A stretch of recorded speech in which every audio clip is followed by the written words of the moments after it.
And this is sort of a creation story, sort of, in that how things come together and who did what, and anyway. So that's sort of creation.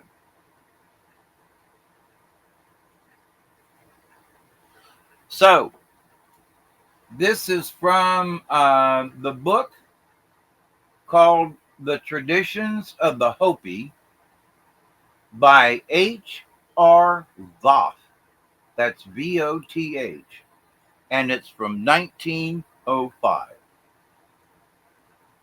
The name of the story is called Huruing Wuhti and the Sun. Aitlakasai. A very long time ago, there was nothing here in the world but water. Only way off in the west, where Huruing Wuhti lived, there was a small piece of land where she lived. She lived in a hill or a bluff called a Taliskomo. Huruing Wuhti owned the moon, the stars, and all the hard substances such as beads and corals and shells, etc. Away in the east lived the sun, painted up very beautifully. The sun was very skillful. One time, Huruing Wuhti sent the moon to the sun, throwing him through the intervening space so that he fell down in front of the sun. He told the sun that Huruing Wuhti wanted him. Then he arose and passed through the sky back to the west. The sun also rose and followed the moon to the west, to the house of Huruing Wuhti. Have you come? The latter said. Yes, I have come. Why do you want me? I have come because you wanted me. Thanks, the Huruing Wuhti said. Thanks that you have come, my father, because you shall be my father. Yes, the sun said.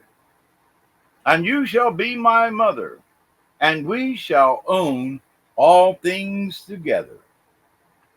Yes, Huruing Wuhti said. Now let us create something for you. All right, thank you, the sun replied. Hereupon they entered another chamber, which was very beautiful, and there all kinds of the skins of different kinds of animals and birds were hanging. So Huruing Wuhti got out a bundle and placed it on the floor. It was a large piece of old native cloth, mokapu. She then placed on the floor all kinds of bird skins and feathers. Hereupon she rubbed her body and arms, rubbing off a great many small scales from her cuticle. These she took into her hands, rubbing the two palms of her hands together, and then placing these small scales on the feathers and skins. Hereupon she covered the whole with the mochaku. The sun kindled a little fire at the east side of the pile. Huruing Wuhti then took a hold of two corners of the cloth and began to sing, moving the corners to the time of her singing. The sun took hold of the other two corners and also waved them, but he did not sing. After they had waved the corners 4 times, the things under the covering commenced to move, and soon they began to emit sounds, whistling and chirping the way different birds are done. Whereupon Huruing Wuhti took off the covering, saying, "We are done. Be it this way." There were all different kinds of birds, those that fly around in the summer when it is warm, As she took off the covering, the birds commenced to fly, passed through the opening, and flew out into the air. But soon all returned, gathering again in front of the two. "You shall own these," Huruing Wuhti said to the sun. "They are yours." "Thanks," the sun replied, "that they are mine." Huruing Wuhti then handed to the sun a large jar made of a light, transparent material like quartz crystal. Into this, the sun placed all the birds, closing up the jar. Whereupon the sun said, "Now let us create something for you too." "Very well," Huruing Wuhti said. Then the sun placed a small quantity of different kinds of hair on the floor. Furthermore, a little quantity of the different kinds of paints that he was painted up with. He then let his beard, his rays, drop upon these objects, also shook his wings towards them. Then they covered up the things again. Each took hold of the two corners of the covering, and the sun then sang a song. Soon something began to move under the covering, and when they removed the latter, an antelope, a deer, a cottontail rabbit, a jackrabbit, and mountain sheep jumped up, and after running around in the large room for a while, they returned and assembled again in front of the two. "You take these, you shall own them," the sun said to Huruing Wuhti. "All right, thank you," the latter said. Whereupon these animals took places close to the Huruing Wuhti, whom they considered as their mother afterwards. "You shall own these, they shall be yours," the sun said once more to Huruing Wuhti, for which she thanked him. The latter then put the sun into an opening in the floor of the house, through which the sun departed with the vessel containing the birds. After having passed through the opening, the sun returned under the earth to the east again.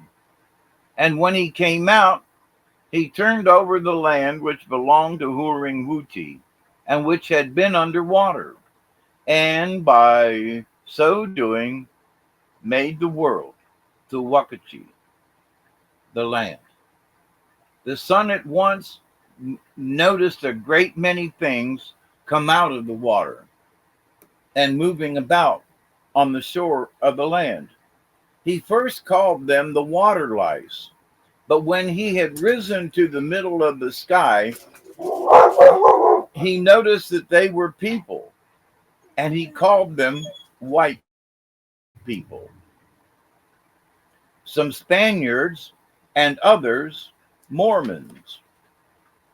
He then poured out of the jar all the birds, which then went flying around in the air and increased. From this time on, the sun always went towards the west, entering the house of Huruing Wuhti, passing out below and returning to the east again. When he came there this time, Huruing Wuhti said, "Have you come?" "Yes," said the sun. "Thanks," Huruing Wuhti replied. "Let us create something again. What have you found out?" "Yes," the sun said, "land has come out everywhere, and everything is beautiful, and the water is beautiful too. Now, tomorrow, when I shall rise, there will be blossoms and flowers and grass all over the land." "Very well," Huruing Wuhti said, "but let us make something now again." What shall we make? Hereupon she fed the sun some honey and other good food. When the sun was through eating, Huruing Wuhti again said, "Well, now what shall we make? Let us use the covering again," placing the same covering that they had used upon the floor. Whereupon Huruing Wuhti rubbed her legs and feet, rubbing off some more particles of the cuticle. Then she took into her hands, working them into a small ball, which she placed on the floor, and covering it up with mokapu. They then again took hold of the four corners of the covering, Huruing Wuhti singing a song. Soon something moved under the covering, and the crying of a little child was heard, which soon said, "I am hot, I am perspiring." They uncovered it and found a little maiden. "Oh my," Huruing Wuhti said, "only one has been created. That is not good. It must not be this way." Whereupon she put on the covering again and then repeated the song. Soon a second voice was heard, and removing the covering, they found a little boy, the little brother of the mana. His first sound was a groan, as that of a small child. Hereupon he also said, "I am very warm," and wiped off the perspiration from his face and body. "Have you come?" Huruing Wuhti said. "Yes, I have come." "Thanks," she replied. They were brother and sister, so the children sat up. "Have you anything to say?" Huruing Wuhti asked them. "Yes," they said. "Why do you want us?" "Yes," Huruing Wuhti replied. "Why, my father, the sun, has made a beautiful earth, and I want you to live on this earth. That is why I want you. So I want you to go eastward now, and wherever you find a good piece of land, there you settle down. By and by others, too, shall come to you." Before they started, the sun asked Huruing Wuhti who these two were, how they should be called. And Huruing Wuhti named the youth Muingwa and the maiden Yahoya. Whereupon the two started and left. The sun and Huruing Wuhti prepared to create some more. It was at this time still night. Huruing Wuhti now rubbed her abdomen with both hands and took from her umbilicus a small quantity of the scales, which she twisted together. All this scaly matter was rubbed from her body. She then placed on the floor, covering it up with the aforesaid cloth. They again took hold of the corners, sang over it, and as they lifted up the corners the fourth time, something began to move under the covering. They took the covering off, and there was another being, all in perspiration. It was again a maiden. She wiped off the perspiration from her body with some sand that was on the floor and sat up.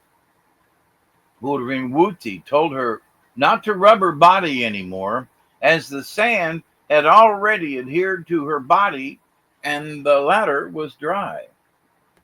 She hereupon told the maiden that she should be called Sand Clan member Tuawungawa and Lizard Clan member Kuktazwurungwa.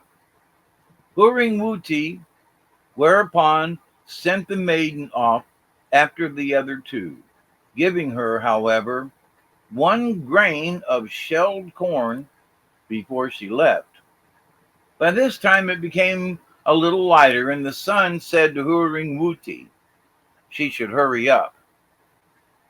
So the latter this time rubbed her face and the inside of her nose, and from the scales thus rubbed off, she formed a little ball, placed it on the floor, and again covered it. They went through the same process as before.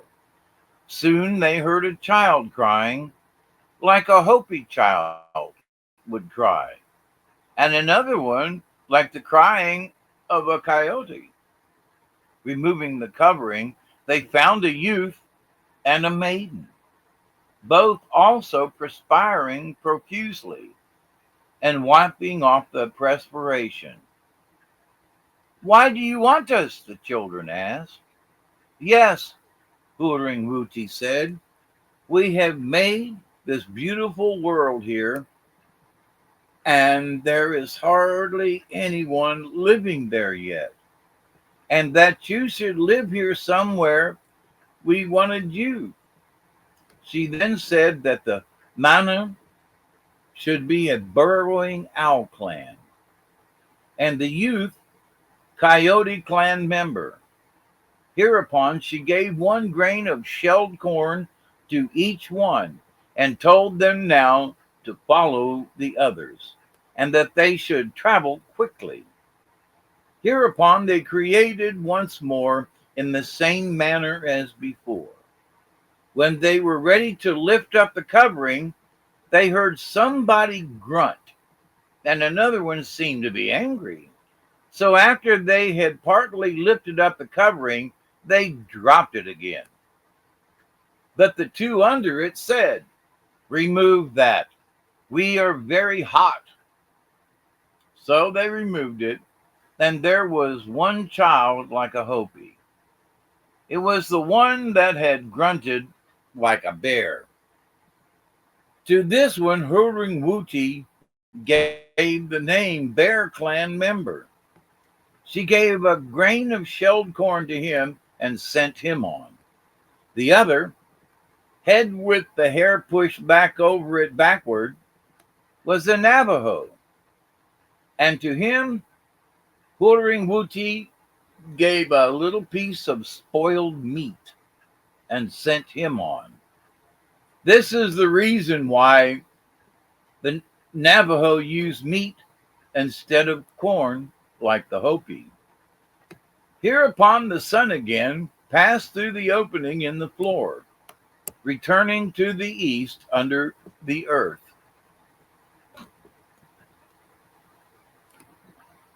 The next day, when he arose again and had traveled a distance, he saw in the distance smoke arising in different places, and noticed that the people who had been created were camping there. As he rose higher, he saw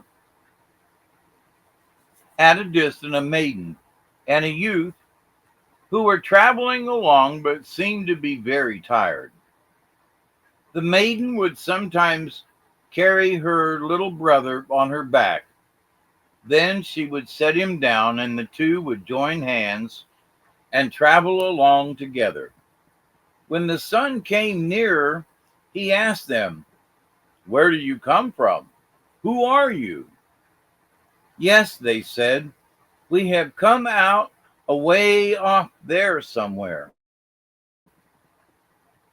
"All right," the sun said, "you travel on."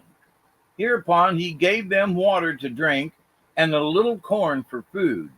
He then said to the youth that he should be called Sun Clan member, and to the maiden he gave the name Forehead Clan member. Whereupon he told them to travel on eastward.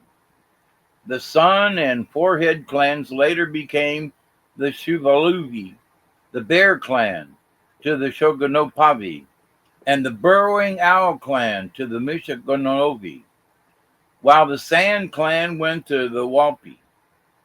Moyoingwa and his sister settled down somewhere west of Matovi, a large spring situated south of Shangopavi. The end of that story. And the next in line for a story is the coming of the Hopi from the underworld. You'll have to wait till next week to hear that story. So how about them apples? Or oranges, or bananas, or did we lose our host? So it's interesting from the other creation stories that we've heard from the different tribes.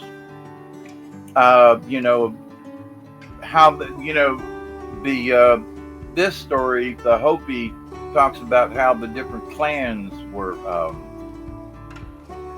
named. You know, which I don't remember any of the other tribes really naming clans. You know, and how they created the different, the birds and so forth, was interesting. Covering them with the cloth and singing and shaking the blanket over them. That's an interesting telling of how, and they didn't necessarily know what they were creating, right? So it wasn't like, some of the other stories where, I'm going to create a whale, or I'm going to create a bird, or I'm going to create a bear, or, So, very interesting how this worked out.